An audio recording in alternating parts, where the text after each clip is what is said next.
La mayoría de los que aquí han hablado anteriormente elogian al que añadió a la costumbre el que se pronunciara públicamente este discurso como algo hermoso en honor de los enterrados a consecuencia de las guerras. Aunque lo que a mí parecería suficiente es que, ya que llegaron a ser de hecho hombres valientes, también de hecho se patentizara su fama como ahora mismo ven en torno a este túmulo que públicamente se les ha preparado. Y no en las virtudes de muchos corran el peligro de ser creídas según que un solo hombre hable bien o menos bien. Pues es difícil hablar con exactitud en momentos en los que difícilmente está segura incluso la apreciación de la verdad. Pues el oyente que ha conocido los hechos y es benévolo, pensará quizás que la exposición se queda corta respecto a lo que él quiere y sabe. En cambio, quien no los conoce pensará, porque envidia, que se está exagerando si oye algo que está por encima de su propia naturaleza. Pues los elogios pronunciados sobre los demás se toleran sólo hasta el punto en el que cada cual cree ser capaz de realizar algo de las cosas que oyó. Y a lo que por encima de ellos sobrepasa,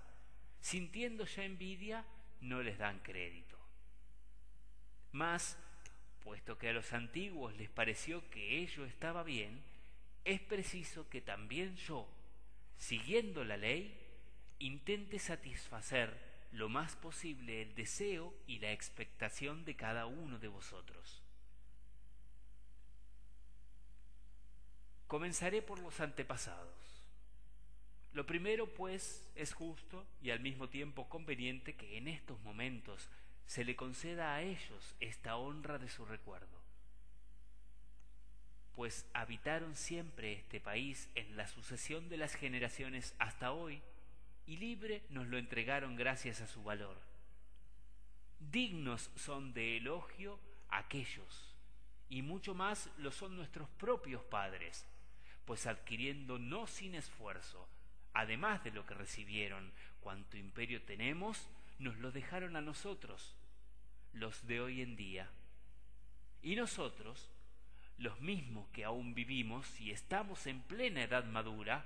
en su mayor parte lo hemos engrandecido y hemos convertido nuestra ciudad en la más autárquica, tanto en lo referente a la guerra como a la paz. De estas cosas pasaré por alto los hechos de guerra con los que se adquirió cada cosa, y si nosotros mismos o nuestros padres rechazamos al enemigo, bárbaro o griego, que valerosamente atacaba por no querer extenderme ante quienes ya lo conocen. En cambio, tras haber expuesto primero desde qué modo de ser llegamos a ellos, y con qué régimen político, y a partir de qué caracteres personales se hizo grande,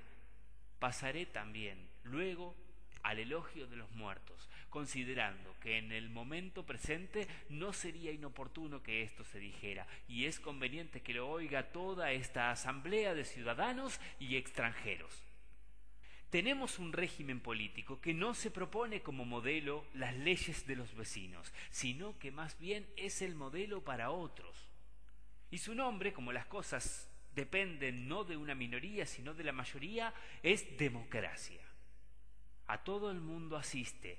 de acuerdo con nuestras leyes, la igualdad de derechos en los conflictos privados, mientras que para los honores sí se hace distinción en algún campo. No es la pertenencia a una categoría, sino el mérito lo que hace acceder a ellos. A la inversa, la pobreza no tiene como efecto que un hombre, siendo capaz de rendir servicio al Estado, se vea impedido de hacerlo por la oscuridad de su condición. Gobernamos liberalmente lo relativo a la comunidad, y respecto a la suspicacia recíproca referente a las cuestiones de cada día, ni sentimos envidia por el vecino si se hace algo por placer, ni añadimos nuevas molestias que, aun no siendo penosas, son lamentables de ver. Y al tratar los asuntos privados sin molestarnos, tampoco transgredimos los asuntos públicos, más que nada por miedo y por obediencia a los que en cada ocasión desempeñan cargos públicos y a las leyes, y de entre ellas sobre todo a las que están dadas en pro de los injustamente tratados, y a cuantas por ser leyes no escritas comportan una vergüenza reconocida. Y también nos hemos procurado frecuentes descansos para nuestro espíritu, sirviéndonos de certámenes y sacrificios celebrados a lo largo del año, y de decorosas casas particulares cuyo disfrute diario aleja las penas. Y a causa de su grandeza entran en nuestra ciudad toda clase de productos desde toda la tierra, y nos acontece que disfrutamos los bienes que aquí se producen para deleite propio, no menos que los bienes de los demás hombres. Y también sobresalimos en los preparativos de las cosas de la guerra por lo siguiente: mantenemos nuestra ciudad abierta, y nunca se da el que impidamos a nadie,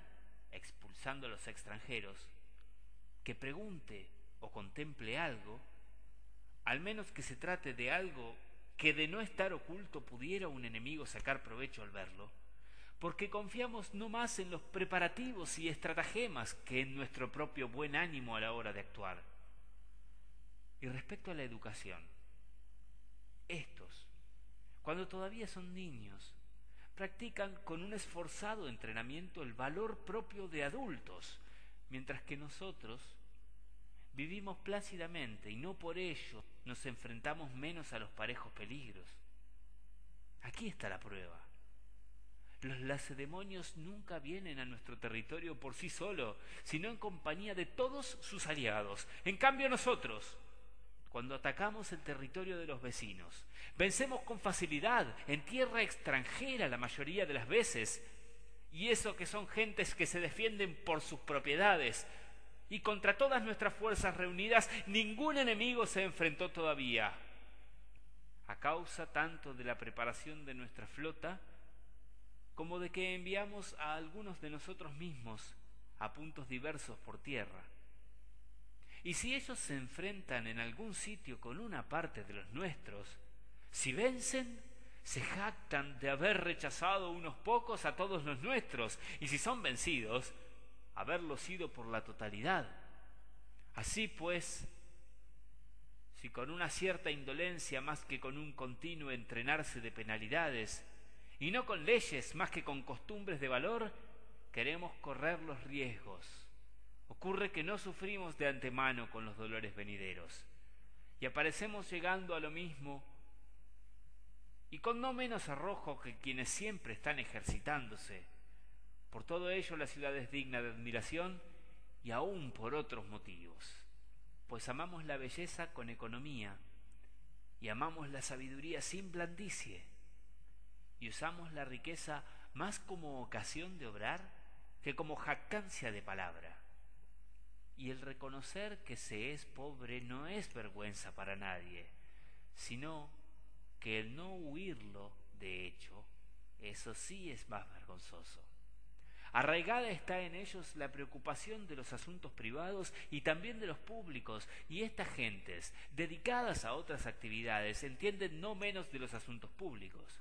Somos los únicos, en efecto, que consideramos al que no participa de estas cosas no ya un intranquilo, sino un inútil, y nosotros mismos o bien emitimos nuestro propio juicio o bien deliberamos rectamente sobre los asuntos públicos sin considerar las palabras un perjuicio para la acción, sino el no aprender de antemano mediante la palabra antes de pasar de hecho a ejecutar lo que es preciso.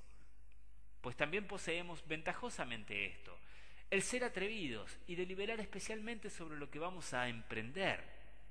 En cambio a los otros la ignorancia les da temeridad y la reflexión les implica demora. Podrían ser considerados justamente los de mejor ánimo aquellos que conocen exactamente lo agradable y lo terrible y no por ello se apartan de los peligros. Y en los que concierne a la virtud nos distinguimos de la mayoría, pues nos procuramos a los amigos no recibiendo favores sino haciéndolos. Y es que el que otorga el favor es un amigo más seguro para mantener la amistad que el que le debe a aquel que se lo hizo, pues el que se lo debe es en cambio más débil, ya que sabe que devolverá el favor no gratuitamente, sino como si fuera una deuda, Y somos los únicos que sin angustiarnos procuramos a alguien beneficios, no tanto por el cálculo del momento oportuno como por la confianza en nuestra libertad.